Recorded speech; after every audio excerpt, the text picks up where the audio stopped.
that has, thank you, come from Palestine, from Jerusalem to speak with us. And this is Reverend Zu'Mot, and has been in the country how many days? 5, 6 days. But he's trying to stay on his time back there so he can talk to his family. So getting up early in the morning and going to bed early-ish at night. He, I hope, will help us broaden our understanding of justice and peace. We focus locally. I hope he will help us to look much more broadly to issues in other parts of the country that are very hard to understand. So thank you so much for being with us.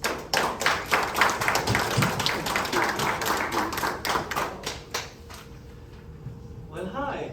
Hi. Good. Now let me begin with the introduction. My name is Fursan Ayed Farhan Abdullah Atallah Sulaiman Zu'Mot.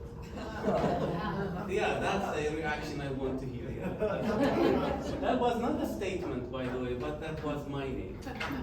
And why do I say all these names? And why all these names are said? And why all these names are in my family? Certainly they are not on my ID. So that's a good fact. There are only 4 names on my ID. But what I wanted you to know, that I came from an Arabic descent that has all the names all the way 1800 years. We've got all the names of my family, of all the ancestors, written in the book of my family 1800 years way back. Why it is important? Because we came from a culture that is important for you to know your bloodline.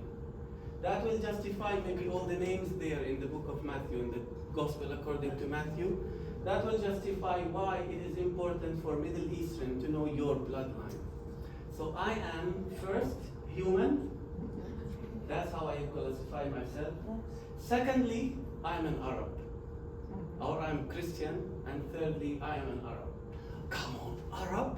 You said Arab? Aren't all Arab Muslims? No, they are not. Not all Arabs are Muslims. And not all Muslims are Bin Laden. And that is something that we need all to know. We have a very wonderful Muslim people there in the Middle East, and not all of them angry as your media is trying to show you sometimes. And well, I'm not here to talk about Muslims, I'm here to talk about Christians. So we are Christians even before the rising of Islam, and we have roots in the Middle East, all the way to Yemen, Saudi Arabia, Jordan, and Palestine.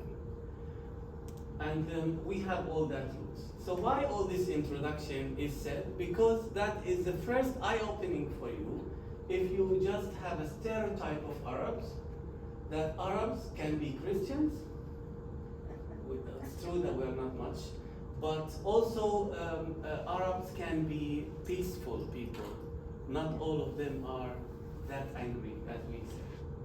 To show you, I am a married man to a very beautiful, she's the most beautiful in my eye. Okay, that's legitimate, I think, to think. So that's Rawan, my wife, and that is in the day of the baptism of my child, who is now 1 year and a half. So he is the little Terminator. He just enjoys really. He just enjoys really destroying things. We love him anyway. And my daughter Talene is 4 years and a half. She starts just KG2 or KG1 just this year, and she's enjoying it. Well, her teacher is not enjoying it because she's very active, but no, she's enjoying it. When I was in Adelaide, in Australia, there was a question that was asked when I did the presentation. What does it mean to be a Christian in the Holy Land? Wow, what a question. And I looked at the person who asked me, I said, well, young man, I don't really know if I will have an answer to you. And if you're looking for an answer for this question, I don't have an But let me tell you how we are living in the Middle East as Christians. Maybe that will help you to get an idea. Maybe you will have the answer that what does it mean to be a Christian in the Holy Land. My presentation is divided into two parts. The first part is going to be about talking about challenges of Christians in the Holy Land. Of course, there are heaps, and I will just pick three of them. Responses of the church, and then your response. I would like to hear what do you think that your response might be to these challenges. The second part is about the Arabic-Israeli conflict, but from a humanitarian aspect, not from a political aspect, even though I will show you some maps politically, but not from a political aspect, but from a humanitarian aspect. What does it mean to be a Christian in the Holy Land? Christians used to be 45% of the population during the Turks, the Ottomans, the Ottoman Empire. And they reigned, the Ottoman Empire reigned or controlled the Middle East for around 400 years. Not around, it's exactly 400 years. From 400, I think, 17 until 1917. So it was 400 years. During that time, we were 45. Now, after the Turks, the British mandate came, and we had 2021 the Sykes-Picot Agreement that divided the Middle East into countries. We didn't have countries before. So they divided, the British people divided the Middle East into countries, and they decided that in this little country, we're gonna put what? The Jewish people. And they started to bring that until 1948, after the Second World War. Of course, Britain won the war, the United States too. But at that time, it was Britain who decided that we're gonna just move all the Jewish people to have a state inside the Middle East. But you know, if you feel that guilt towards Jewish people, why don't you just make them have a little land of Germany? I think it is legitimate to have a little land of Germany and make a state there because the Germans did bad things in the Holocaust against the Jews. No, that's not what their intention. They want them outside of Europe. So they shipped them to us. So now in 1948, we started the establishment of the State of Israel. Since that time, Christianity started to grow lower and lower and lower. In 1967, which is the 5 Days War or 7 Days War, when Israel took dominion over West Bank and Jerusalem, Christians at that time were 25%. Guess how many Christians living today in Jerusalem? Among 1 million. Give me a guess. 16%. 16%? That's a good guess. Well, 12%? Well, let me tell you the fact. We are only 8,500 Christians living among 1 million inhabitants in Jerusalem. We are less than 1%. Will that ring a bell? It's a frightening fact to read an article a few months ago that in 2040 there will be no Christian presence in the Holy Land. It was frightening for me. Why Christians are leaving? Why Christians don't want to stay in the Holy Land? I've got 3 reasons. The first, and you all know, is the political situation. What do you think when we grow up in a situation that you never know when something will happen? I work in the old city of Jerusalem. I go every time to the old city to my office, and I don't know when something will happen, and how close will I be, and how fortunate will I be. That is something that is very stressful to live in. The situation that is very stressful to live in. And you know, even if you were fortunate, sometimes you don't want to see things happening around you because that will certainly affect your inner psyche and affect your peace, your inner peace. So you are trying to find your peace among the boiling pot, where everything might happen at a certain time. And whenever you know, you can't know. So the political situation is really affecting us. And we as Arab Christians, we are seen by the state of Israel Arabs, no matter what we believe. Because we are a Christian, we are very safe. We don't have a problem with the authority because we are told in the Bible that we should respect the authority. So we do respect the authority, we do obey whatever the state of Israel is telling us, but we are still seen as Arabs and persecuted accordingly.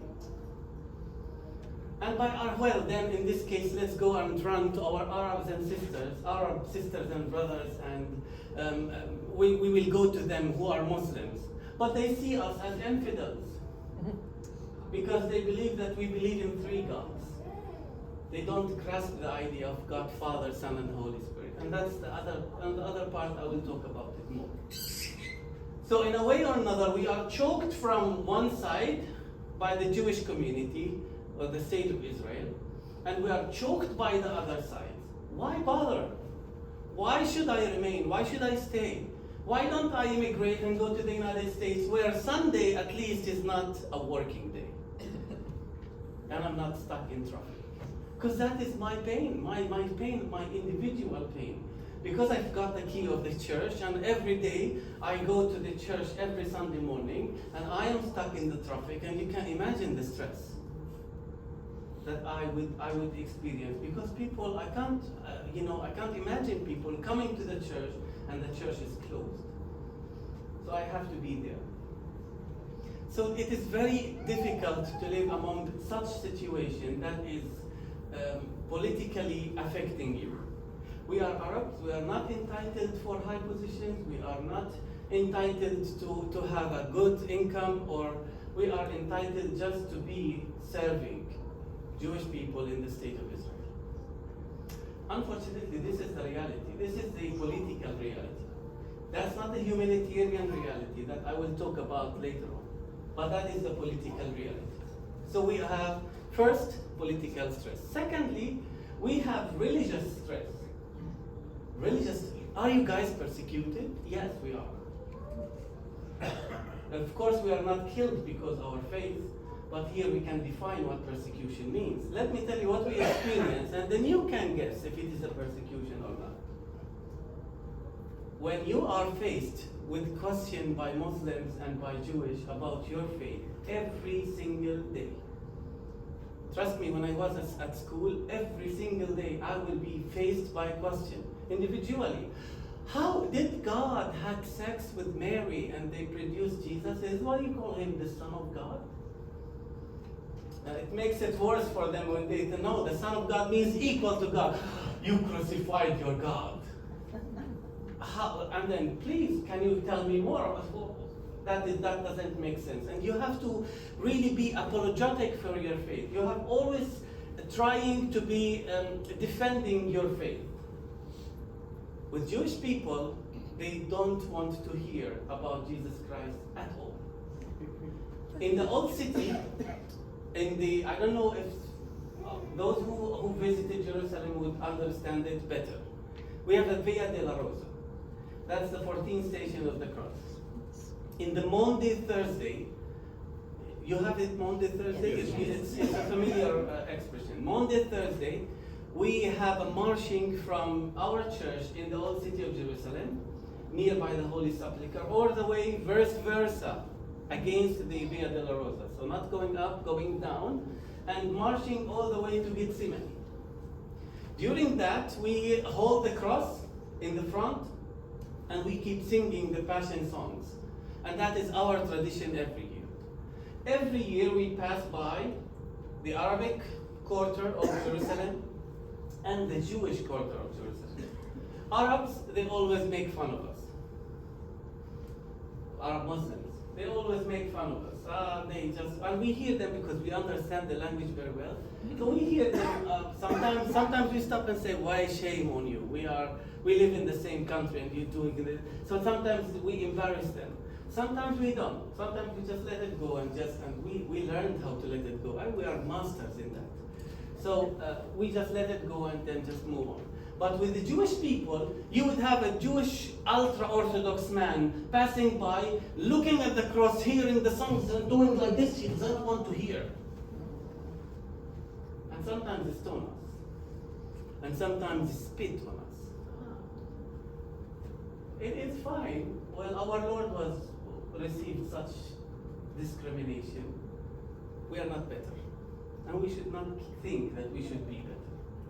So that is religious stress that we experience in Jerusalem. When Sunday is a working day, a lot of young people who have to feed their kids and have to work in Sunday, they can't attend churches because it is a working day. So that is a religious stress. Now we can elaborate more. I have several stories. Now the third stress that I'm going to talk about is the economical stress. Economical stress? Yes, we do experience economical stress as Arab Christians in Jerusalem. And that is causing our people to go away and leave and immigrate.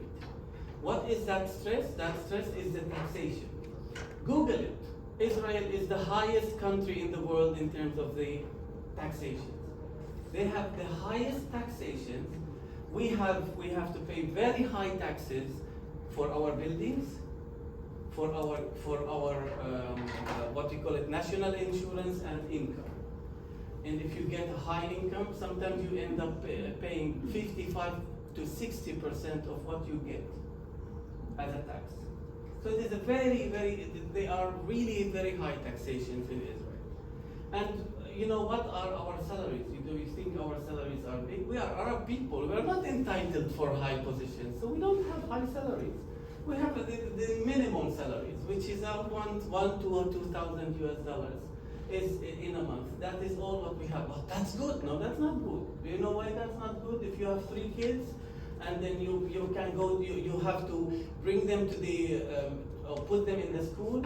You have to pay for each kid's 1 month salary a year. So that's 3 months' salaries. And you have to pay 1 month's salary for your house. That is 4 months' salary. If 2 people in the house don't work, it's impossible to survive. And you know, 65 to 70% of Christians, Arabs, living in Jerusalem can't afford any surprise in their life. They had an accident, if they do anything, they can't afford. They don't have money to afford. So they live day by day. So what that means? That means the stress is very strong in terms of the financial situation. We are shrinking. We're shrinking. And there are so many reasons. One day I was in the young couple meeting, and then one of my friends, he's my friend, came and said, "Pastor, can I tell you something? Oh, please, don't be mad at me." And said, "Okay, I'm listening." Okay, he said, "Well, I applied for immigration to the Canadian embassy." "Oh, how come you do that? Oh, you're betraying Christianity. We are vanishing. We should stay. We should try our ways. It's our heart to stay in the country." No, none of that I said, by the way. I just looked at him and I said, "I understand." And then he wanted to justify it. He said, "I heard it is free education in Canada." I don't know if it is. No. But that's what he heard. He heard that it's free education in Canada. He has 3 kids in the school. So these are the challenges. According to these challenges, what we do as a church in order to reduce or to make it easier for these people. First, regarding the political situation, we do nothing. Because we can't change. But I will tell you what you can change later on. Because that is something that we can do. So we can't do anything regarding the political situation, but we can do one important fact, that we bring people and teach them how to discern Christ in the midst of the crisis. And that is my slogan in the Church of Redeemer in Jerusalem. Discerning Christ in the midst of the crisis. Try to find God in the midst of misery, is something very difficult. But God is there. I think when misery happens, at that time we will be more open to receive God. And that's what we are trying to help our people spiritually to go through spiritual journey. Because trust me, Jerusalem is an easy place to lose faith and hope. It's so easy for people to lose faith and hope. And that's our role as a church, to really try to make them see hope in the world to come and in the future. There might be dark hope. Sometimes we don't have a clear image, but that's the uniqueness of God. Sometimes we don't have clear image, but God surprises us along the way. And that's what we experience of God every single day. Trying to hope. You know what? We can't afford losing hope, because we only have hope. We have nothing else. So this is why we have to keep trying as much as we can to give people hope and a reason to stay. In the church, we try to always give people responsibilities. In my congregation, whenever we have a function, I don't do anything. People do it. I know that people do, oh, the pastor, you don't do anything. Well, our pastors here don't do anything. No, our pastors in Jerusalem, they are different system. They are in control of everything. And they have to be following everything. But in my congregation, I hate to be in control of everything, because that's not helpful. So I give people responsibilities. So now the one who cooks is responsible of the cooking. The one who organizes is responsible. Our treasurer is responsible of the money. And I just coordinate and do nothing. Why I do this? Because that gives people a meaning to stay. That if I immigrate, then go to the United States, Europe, or Canada, or Australia, I will just be a number, nothing more. But here I am something, and I am needed, and I am appreciated. And the pastor comes and says, well done, thanks for your help. That means a lot for me. So we try to give people, to build the sense of community, that people can have that sense of community. Come again? Oh, that was outside, sorry. I didn't hear it, that's why. So we try as our best to give people reason to stay and to give people hope. Regarding financially, within our own resources, because we don't have any kind of income, the only income that we have is people, our congregation members, and donations from here and there. We try our best to help people financially. But my religion in that, since I started my ministry in 2018, that I don't pay money, I don't give people money. That is my religion. I pay for the education of their kids in the schools. So I am in contact with the directors of the schools, where I can go and waive the money there. At least, this is where I want the church's money to go. Why education? Why do we invest in education? Let's see this map. I will tell you why education is very important. Oh, that's the Church of Redeemer, by the way. That's where I serve, in the old city of Jerusalem. Okay, you see the map? Oh, that's very, very small map. But let me tell you a glimpse. Here is Palestine. It says Israel here, but that's fine. This is Palestine, you know? And this is Jerusalem. This is West Bank, and this is and in the northern part, it's Lebanon. You know Hezbollah? We hear about Hezbollah in the southern part of Lebanon. On the side is Syria. You know what Syria? ISIS used to be in Syria, and now Muslim extremists in Syria. In Jordan, you see the very long border with Jordan. You know, ISIS exists in Jordan, but they are still under control. In this little spot, it's Gaza Strip, where you hear about Hamas and the rockets and the bombing and all these things. Your media give you only one side story, but it is Hamas there. And then in Egypt, Cairo, it's the Muslim Brotherhood used to be, And look at Iran here that is supporting Hezbollah and so on. It's a messed up situation in the Middle East. Now, along of all these violence, we blame our kids to try to take a knife and try to stab a soldier. Well, of course, stabbing is completely wrong, and I'm against stabbing completely. That's my alarm. But it is a normal result to the school of violence. It is wrong, and we don't want our kids to do it. But what do you expect as a result of the school of violence? How can we fight this? How can we fight the school of violence? It's education, and guess what? More education. So this is why our schools, our Christian schools, are not made to convert Muslims to Christianity. We don't intend to do that, even though that is a very normal thing to do. Convert Muslims and share the gospel and the good news. But it is not the way how we wanted the community to be formed. In our schools, we share the culture of Christ with others. This is why it is important for our children to be in a Christian schools, because we don't want to see our kids end up holding a knife, trying to stab a soldier, because that will not get us anywhere. Violence will never create but violence. Will never create peace, and that's what the state of Israel has to understand. That violence will never create peace. So the school of violence is very strong. Let me tell you a story about that before moving forward. The story, when I was 2020, I was invited to Berlin in a Jerusalem Verein. It's called the Jerusalem Foundation. That is really, that's part of our church. So I was invited to a conference.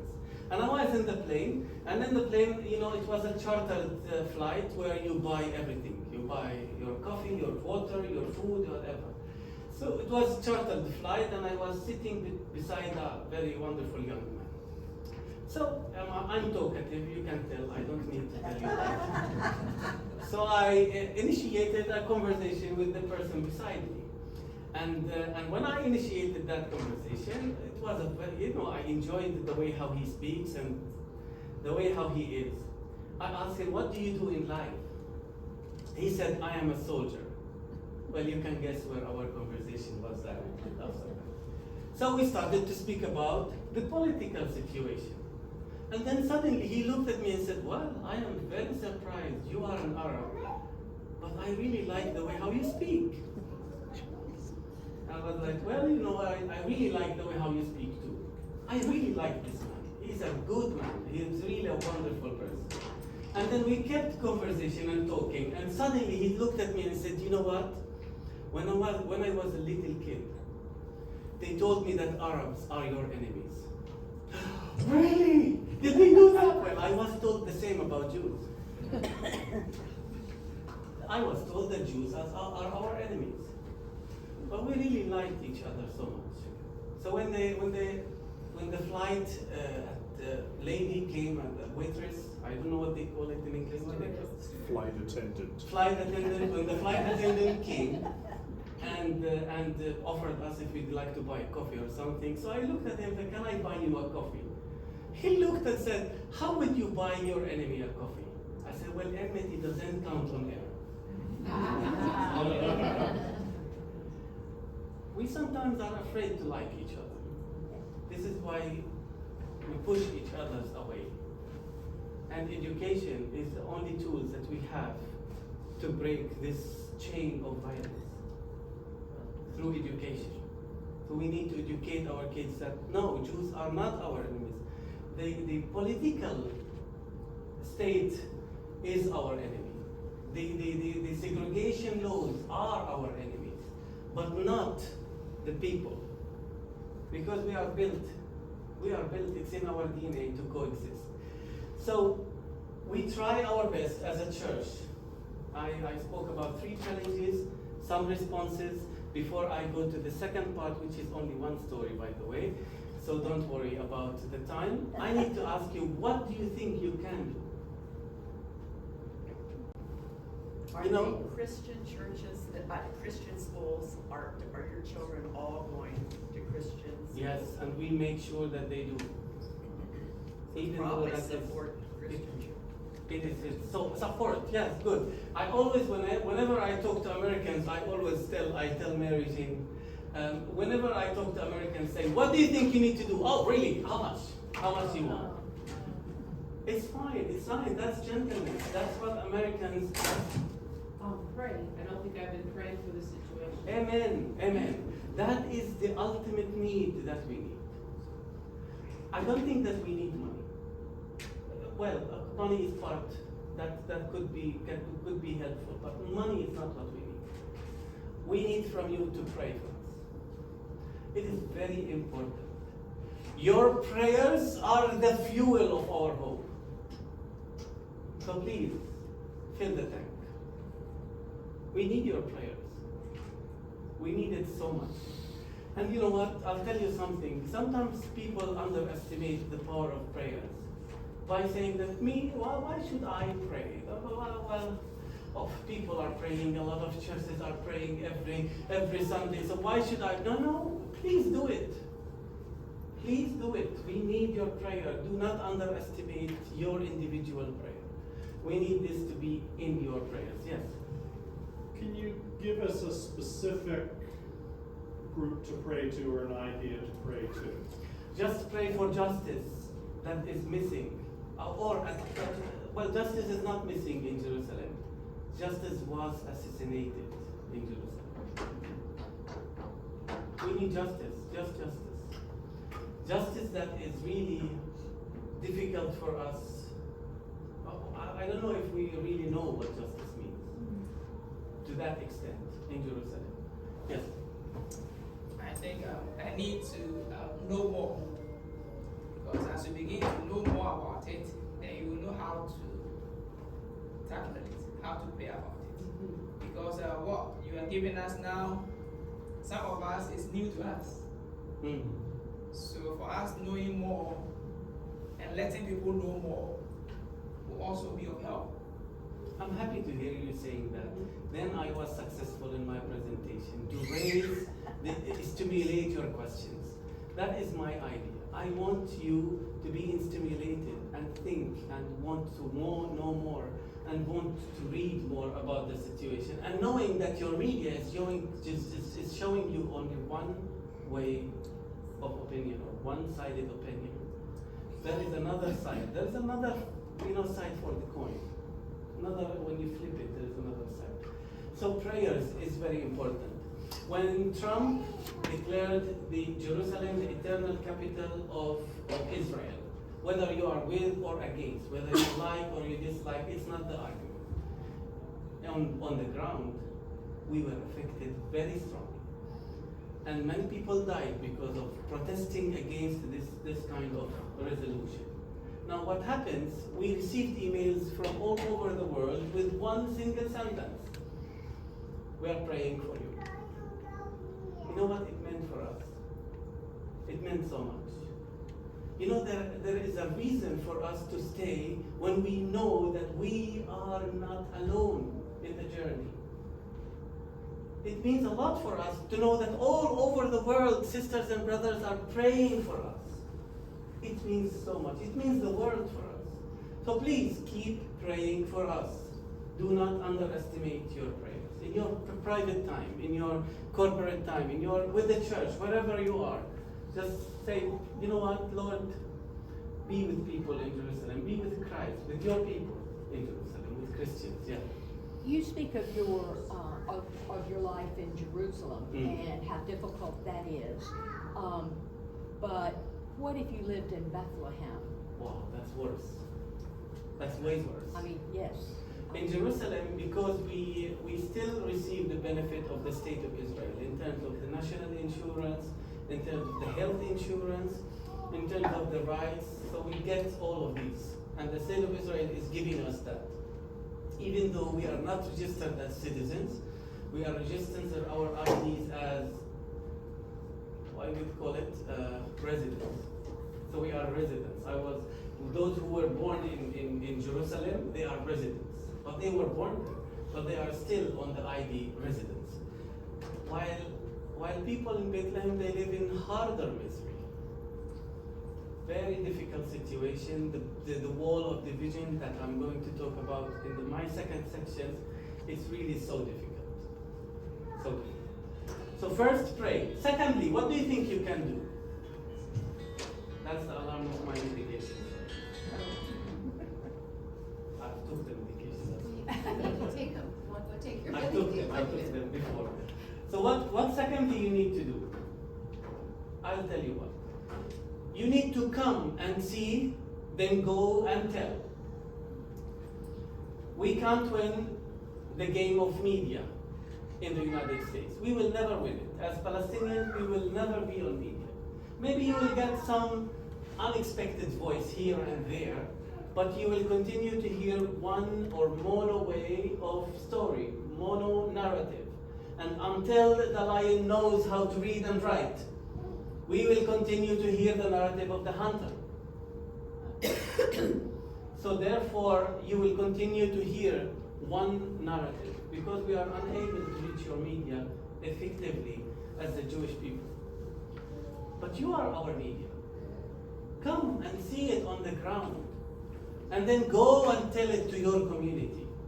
That is the change that we hope to come. It's advocacy. Advocacy is a very important tool that will maybe help one day to keep justice or to bring justice to the unforsaken land, to the forsaken land, Jerusalem, Middle East, or West Bank.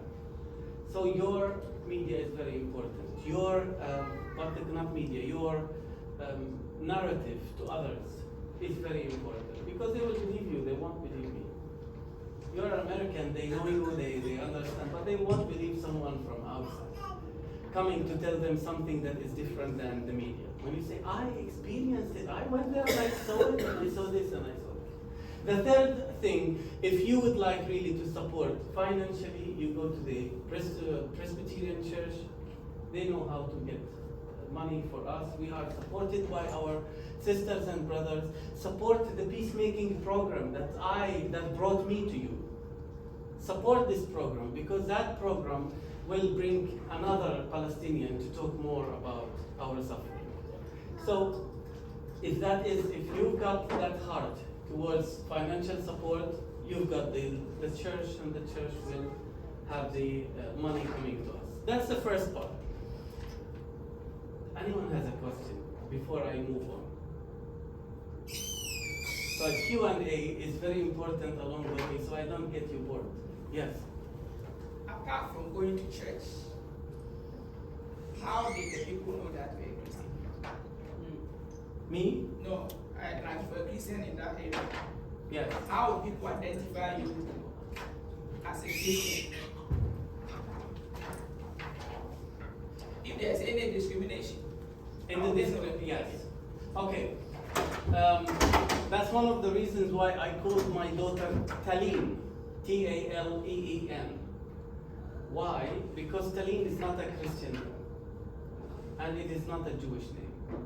And it is not an Arabic name or Muslim name. It is a Christian and Arabic and Jewish. So my daughter will not be discriminated because of her name. But my son, I decided, no, I'm gonna call him Jesus. But in one of the descriptions about Jesus, so I called him Wadia, which means meek. Because Jesus said, learn from me because I am meek and gentle in heart. So meek is Wadia. And I told my son Wadia, well, I think he will be stronger than his sister to face the discrimination. You don't need to tell me that you're a Christian if you come and say, my name is George. You don't need to tell me if you're a Muslim if you come and say, well, my name is Muhammad. So names, just by your name, you will be judged. And also, it is by, people will ask. I will never dare and stop someone in the street and say, what is your religion? I don't ask. I feel that religion is like in Sweden, they feel it's private thing. Don't talk about it. It doesn't work in Jerusalem. It's completely not private. People ask you, who are you, what you are, which denomination you are. Even if you say that I'm a Jew or a Christian, they will question you. They want to know. They want to know. So you will be asked. Some people decide to show it by wearing a cross or by, I don't know, Muslims, we don't show it as a Christian males, but females wear a cross. For Jewish people, they show it by wearing different dresses. So Jewish people are easy to identify, and Christian people, 5 minutes, yes, I will end. And also, Muslim people are easy to be identified. But you will be asked. And accordingly, you will be discriminated. Let me tell you a story before. And I will end with this story. You know this? What is this? Can you imagine? Okay. When the state of Israel in 1948 was established, the Palestinian territories was in green, and in white is the Israeli places. In 1967, or before 1948, so they came as individuals, gangs. Sorry to use this word. And then they established the country and they became this way. So Palestinian territories was this and that in the green. Now later on, in 1967, they were this way. In 1994, the peace agreement between Israel and Palestine, that was the agreement. The West Bank and Gaza Strip are forming the state of Palestine, and the white is forming the state of Israel. Today, it is this way. Why? Because they started to build illegal settlements on West Bank. That's a big argument, big political argument. That is reality. I am just showing the reality without giving opinion. I will never give opinion about that, but that is the reality. Not at least recorded opinion. So that is the reality that we experience in England. So actually, in a way or another, people who live in West Bank, they live in a big jail without roof. Limitation of movement, they don't have any airport, they don't have water resources, they are all controlled. They don't have any land resources, they are all controlled. They can't travel. They have to go all the way to Jordan, from crossing the border to Jordan and go fly from Amman, the capital of Jordan. So it is very difficult situation on the ground for people. This is why it is so easy to lose hope. But that is not what that's on the side I want you to know. But the question comes, is the problem here religious? Do you think it is religions fighting each other? Now I want you to know very important fact, because you guys don't know it. That it is not religious problem at all. It is a pure political problem. And you don't know that. And the Jewish lobby, the AIPAC in the States, they don't know that. So religion is not the problem. Religion is the solution. And if we all stick to our religion, none of the religions would say go and kill. So to be very rapid my presentation, Israel today is building a wall around West Bank, putting them in embargo. My aunt lives in Bethlehem, and her land, she lives right by the checkpoint. Actually, they built the land on her checkpoint, and on her land, built the wall in her land, and her husband was unable to bear this, so he had heart attack and died because he saw the land is taken, and he can't even get any compensation, because if he receives money from the state of Israel, he will be treated as a traitor and a traitor, it's traitor.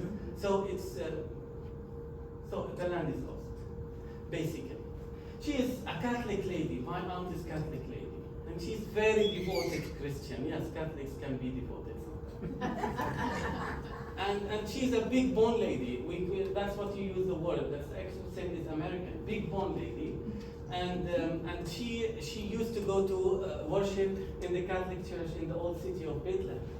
But because she's growing older, and she was 70-something year old, a big bone lady, her knees were not in a perfect condition to let her walk to the church.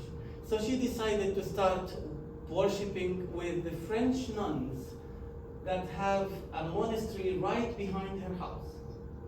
They're a monastery for the French nuns. But in order to do so, she had to go out of the gate of her house and walk all the way towards the wall, the division wall, and then walk by the side of the wall all the way to the monastery. That wall or that checkpoint, you're not allowed to cross it walking. You are allowed only to cross it driving. If you want to cross walking, you have to go from another gate. So accordingly, this young man, who was a young soldier, 16, 17 years old, with a big rifle around his neck, saw this big woman coming towards him. He was frightened to death. So he lifted up his arm and said, "Freeze!" And she was like, You fear me? Well, I fear you. You are the one holding the gun. Where are you going? He asked. Well, I'm going to pray.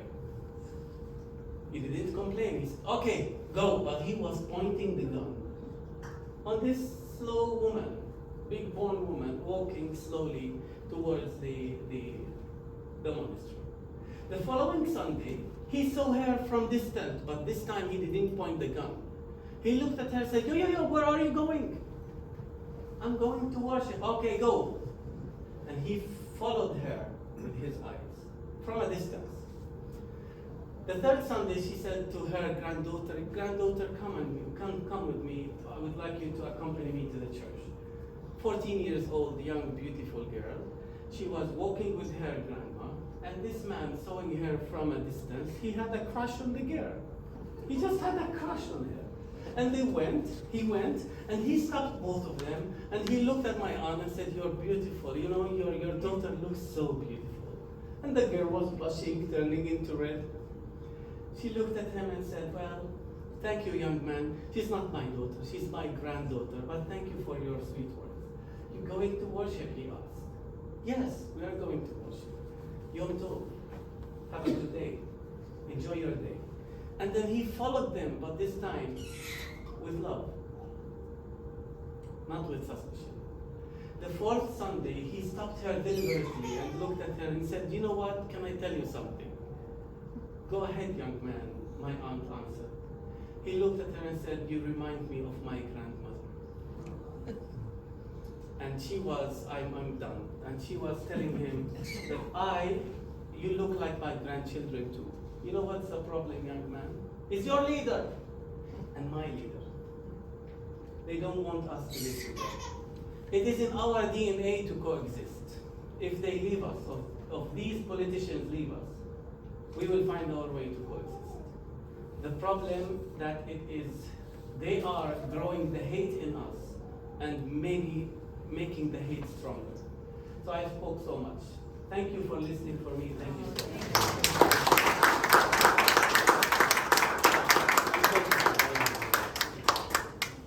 And I hope you'll all now follow to the service when we will give the message.